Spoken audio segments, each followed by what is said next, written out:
Every now and then, some provincial premier comes up with the idea of saying, we're going to have strong mayors. What does it mean? I guess they mean that a mayor that can do things on their own. I'm not exactly certain, but it's coming up in a few provinces. Jay Goldberg is with the Canadian Taxpayers Federation. He knows about governance as well, and he joins me because a lot of people are saying, yeah, bring on a strong mayor. We don't have to deal with all those councillors. What do you say to that idea? Well, what I say to that idea is if you happen to like the mayor who's in office, it may sound great, but if you don't, it's a horrible scenario. People in Toronto, if you happen to love Rob Ford, great. If you didn't, huge problem. David Miller raised property taxes by 10% in 1 year. If you happen to like David Miller, you might like that. But if you happen to not want high taxes, you might hate it. And if you're giving mayors unilateral power, as the premier is suggesting, that could be a dangerous gateway to tax hikes or spending hikes or any kind of policy you can imagine. Or a lot of one-way streets. I guess that's right, isn't it? It depends.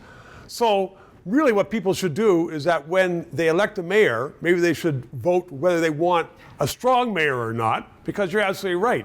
If there is somebody who is a real lefty and wants to raise taxes, becomes mayor, he can do it or she can do it on their own, as opposed to having checks and balances.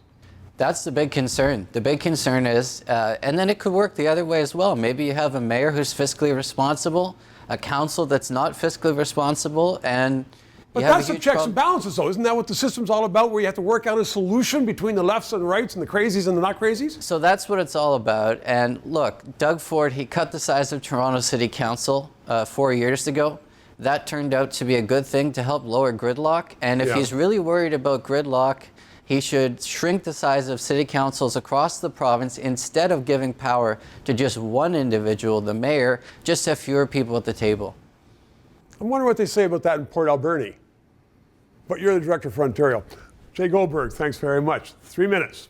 If you did not know that the red ensign, formerly Canada's flag, has now been labeled by the Canadian government a symbol of hate, and they're sending that to all the students, then press subscribe and PayPal and learn more.